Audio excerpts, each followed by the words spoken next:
देखिए 32 नंबर प्रश्न पर ध्यान दीजिए। इसमें है आपको कुछ वेस्टेज हो जाता है और कुछ जो है वो जिस टाइप का वस्तु बना रहे हैं उस टाइप के वस्तु नहीं बन सका, उसमें कुछ कमियां आ गई, कुछ त्रुटि रह गया, उसको फिर ठीक कराया गया और फिर बेचा गया। इस आधार पर सवाल है।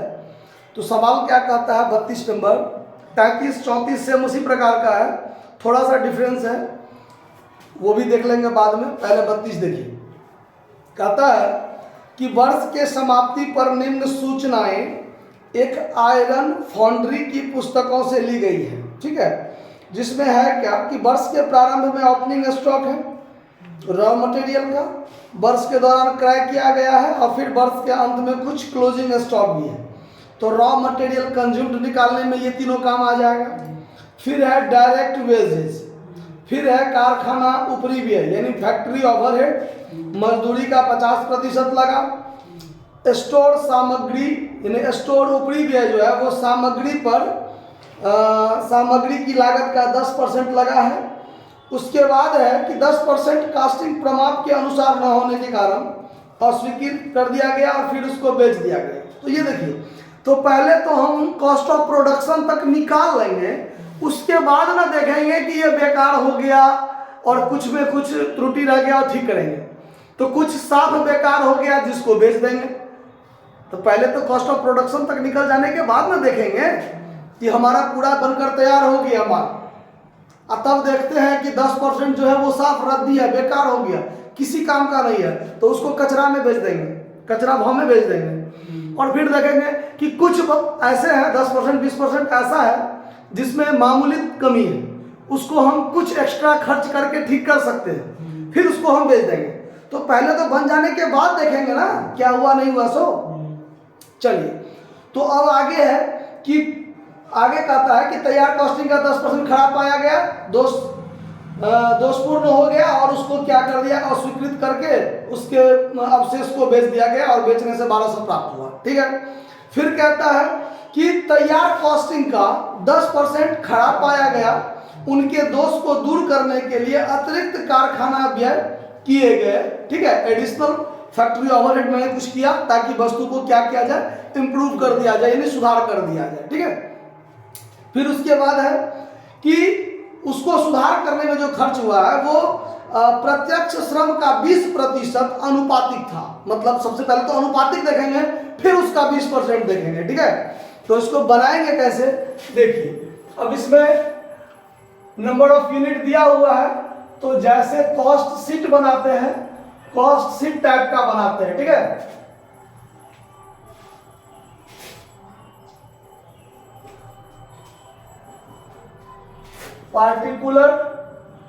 पार्टिकुलर इसमें 3 कॉलम बना देते हैं।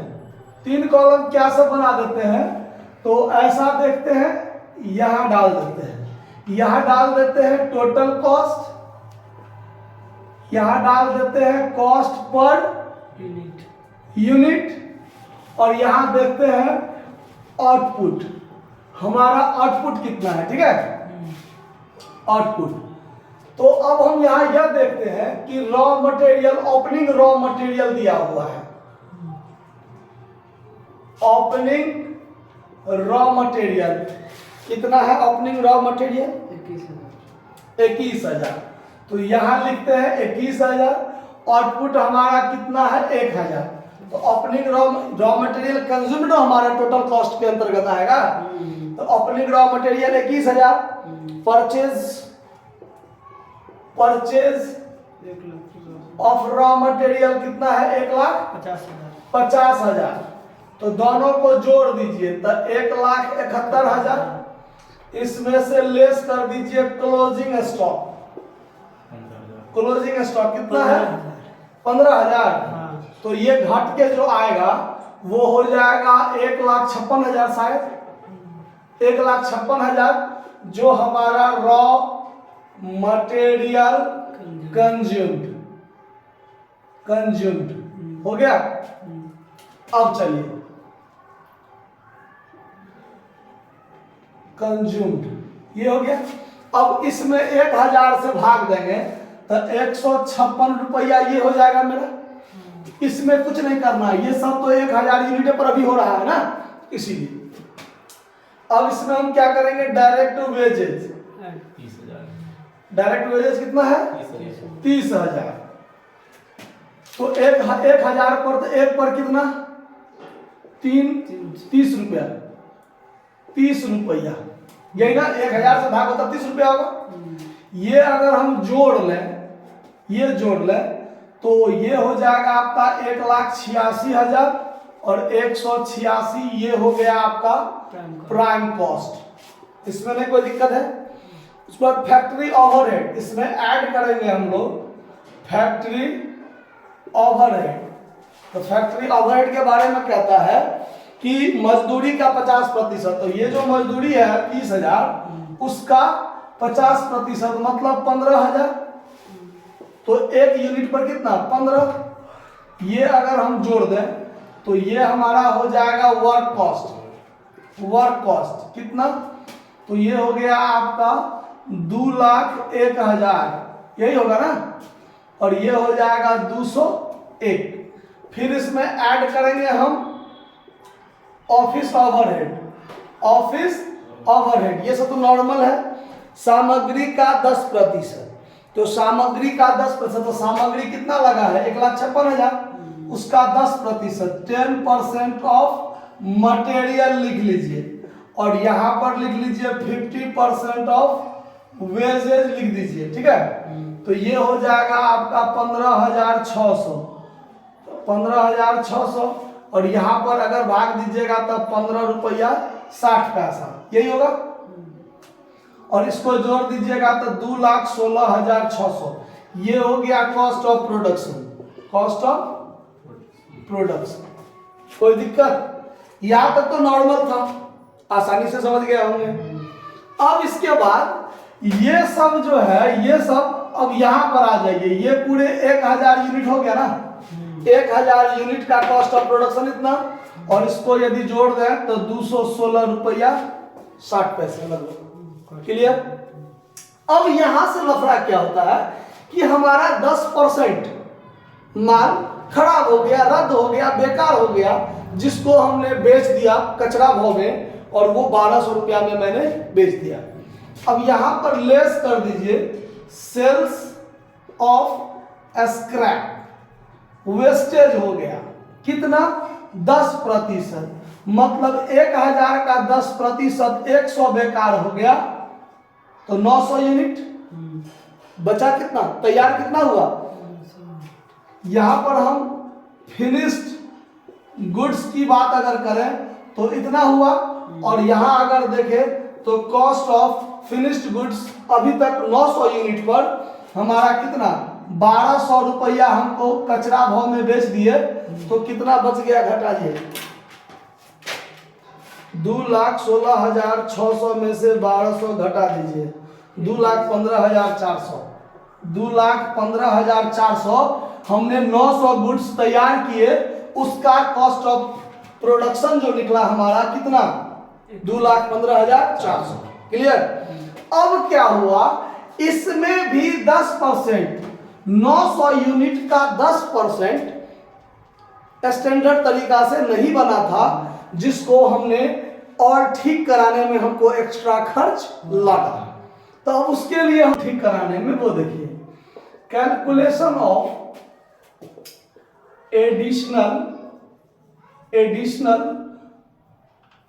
अतिरिक्त क्या लगाया है, कारखाना व्यय, अतिरिक्त कारखाना व्यय लगाया है, additional factory overhead for defective product.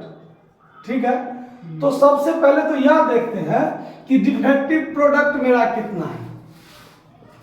Defective product जो है मेरा वो है तैयार 900 का 10% डिफेक्टिव था मेरा, तो 90 यूनिट जो था वो मेरा डिफेक्टिव था। अब इसके लिए एडिशनल फैक्ट्री ओवरहेड कितना वाला, additional factory overhead, additional factory overhead कितना लगा है। तो देखिए सवाल में है कि प्रत्यक्ष श्रम का 20% अनुपातिक, किसका? श्रम का। तो श्रम कितना है? श्रम कितना है? श्रम है ये। श्रम क्या है? ये जो डायरेक्ट वेजेज है ये ना आपका श्रम है। तो श्रम का क्या होगा? 20%, प्रोपोर्शनेट यानी अनुपातिक। तो पहले अनुपातिक कितना होगा? तो देखिए, चूंकि 1000 यूनिट पर 1000 यूनिट बराबर 30,000 वेजेज लगा था, इसीलिए 1 यूनिट पर कितना वेजेज लगेगा? तो 30,000 भागा 1000 मतलब 30।